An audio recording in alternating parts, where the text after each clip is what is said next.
صوبائی دارالحکومت کے علاقہ شادرہ میں آباد چشتی گھرانے کی تاریخ نصف صدی سے زائد پرانی ہے۔ چشتی خاندان کے سربراہ چوہدری اقبال چشتی مسلم لیگ کے رہنما تھے، جنہوں نے اپنے دور میں علاقے کی عوام کی خدمت کے لیے بہت کام کیا۔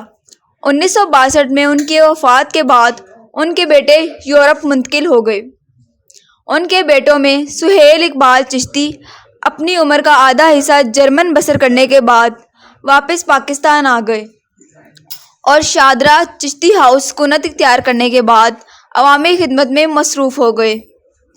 پاکستان میں اکثر امیر گھرانوں کے افراد اپنی دولت لے کر یورپ میں منتقل ہو جاتے ہیں، جبکہ چشتی خاندان سے تعلق رکھنے والے سہیل اقبال چشتی اپنے وطن کے عوام کے لیے اپنی محنت کی کمائی ہوئی دولت پاکستان لے آئے۔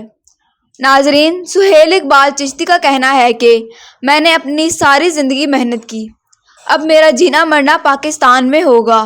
خوشی ہوگی اگر میں شادرہ کی عوام کے لیے کچھ کر سکوں۔ شادرہ میں الیکشن سے قبل مختلف سیاسی جماعتوں کے امیدواروں نے چشتی ہاؤس آنا جانا شروع کر دیا۔ وہ جانتے ہیں کہ وہ گھرانہ ہے جس نے شادرہ کی عوام کے لیے بے شمار کام کیا۔ الیکشن قریب آتے ہی MNA ملک ریاض، PTI کے ابرار الحق اور امیدوار برائے قومی اسمبلی چوہدری سرور کے علاوہ صوبائی اسمبلی کے امیدوار یاسر گیلانی اور میاں وحید چشتی ہاؤس میں آ چکے ہیں۔ انہیں یقین ہے کہ سہیل اقبال چشتی کی شمولیت کے بعد ان کی پارٹی الیکشن جیت جائے گی۔ لیکن ناظرین، سہیل اقبال چشتی کا کہنا ہے کہ ان کا کسی سیاسی پارٹی سے کوئی تعلق نہیں، عوام کی خدمت ہی ان کا مشن ہے۔ السلام علیکم۔ جی وعلیکم السلام۔ سر، کیا نام ہے آپ کا؟ سہیل اقبال چشتی جی۔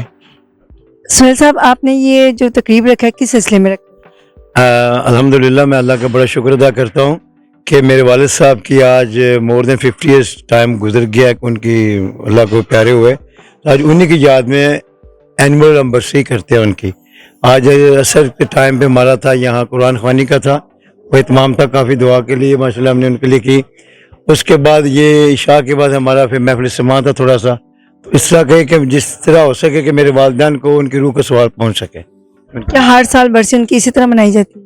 تقریباً کسی وقت اس سے بھی بہتر، کسی وقت تو کسی سال اس سے بھی بہتر۔ ایکچولی میں زیادہ ٹائم بعد یورپ میں ہوتا ہوں، تو جیسے مجھے ٹائم ملتا ہے میں ادھر جاؤں، تو جیسا جیسا موقع ہوتا ہے، حالات ہوتے ہیں، اسے ہم کرتے ہیں انشاءاللہ تعالی الحمدللہ۔ سر، یہ جو برسی آپ نے صرف پاکستان میں ادھر ہی منایا کہ اس کے علاوہ جو اگر آپ آؤٹ آف کنٹری ہیں تو ادھر بھی آپ برسی مناتے ہیں؟ جی بہت گڈ کوشچن۔ میں ایکچولی بیسیکلی انگلینڈ میں ہوتا ہوں، انگلینڈ میں بھی سیم ہوتے ہیں کہ میری فیملی وہاں انگلینڈ میں زیادہ، میرے بہن بھائی اور سر موسٹ فیملی، تو ہم بالکل ایگزیکٹ اس طرح ہی کرتے ہیں، ایک دو دن آگے پیچھے ہو جاتے ہیں مگر اسی طرح ہی۔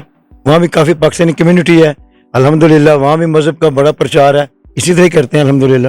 اب آپ کا کیا ایمز ہے کہ آپ نے پاکستان میں رہنا کہ واپس بھی جانا ہے؟ یہ تو اللہ کو پتہ ہے کیا ہے، مگر میری سوچ ہے کہ اب میں پاکستان میں رہوں اور ایسا کوئی کام کروں، پہلے تو خدمت خلق کروں جس سے میرے ماں باپ کا نام روشن ہو، کہ میرے والد صاحب خود بھی بڑے غریب پرور لوگ تھے، ایک اچھے سیاستدان تھے، ایک اچھے بزنس مین تھے، تو مجھے کرنا چاہیے کہ میں اپنے والدین کے نقش قدم میں چلوں اور ان کے لیے کچھ کر سکوں، ان کا نام دوبارہ روشن ہو جائے انشاءاللہ۔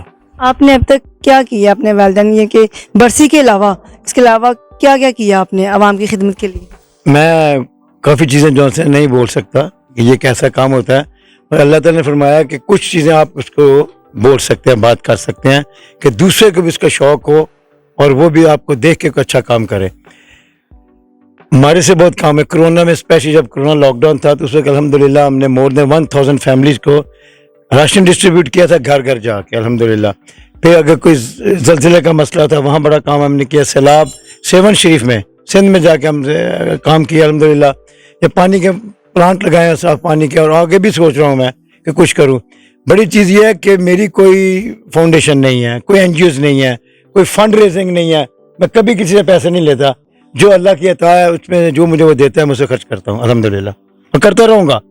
میرے پاس لوگ آتے ہیں میرے علاقے کے، میرے محلے کے، شادرہ کے، بیوہ آتی ہیں، یتیم بچے ہوتے ہیں، اور بھی کچھ سلسلے ہوتے ہیں، تو جتنی حسب توفیق ہے میں کرتا ہوں، کرتا رہوں گا انشاءاللہ تعالیٰ، انشاءاللہ تعالیٰ۔ آج کے بعد آپ کا اگلا پلان کیا ہے؟ اگلا پلان تو اللہ کو پتہ ہے، مگر میری سوچ بڑی اچھی ہے اور بہت بلند ہے۔ میرا پلان یہ ہے کہ میں جیسے تیسے ہو، اگر مجھے اپنی منزل پہ پہنچنا ہے نا، جس میں اللہ کو راضی کرنا ہے، تو میں ہر راستہ اختیار کروں گا، وہ سیاست کا ہو، بزنس کا ہو، ترلے منت کا ہو، ہر سسٹم کا میں کروں گا جس میں میرے شدرے کے لوگوں کو سکون پہنچے. میں کبھی بھی نہیں جھکوں گا انشاءاللہ تعالی. میں جو بھی راستہ ہوگا کہ مجھے اپنی اس منزل پہ پہنچائے میں وہ راستہ استعمال کروں گا. سر آپ کی ہابیز کیا ہیں؟ Very good. میری ہابیز ہیں خدمت خلق, بچوں سے پیار کرنا, آئی لو اینیملس. میرے پاس بہت زیادہ اینیملز یہاں ہیں. میرا فارم ہاؤس ہے جرمنی میں بھی الحمدللہ. یہ میرے بھائی ہیں, یہ بھی جرمن سے ہیں, دوست ہیں میرے برلن سے. تو بس I love childrens, I love human being, doesn't matter who they are where they are. میں سب انسانوں سے پیار کرتا ہوں, وہ گورا ہو, وہ کالا ہو, وہ سفید ہو, وہ جرمنی میں ہو, پاکستان میں ہو, یہ سب میری فیملی ہیں. ہم سب بلانگ ٹو اللہ سبحانہ تعالیٰ.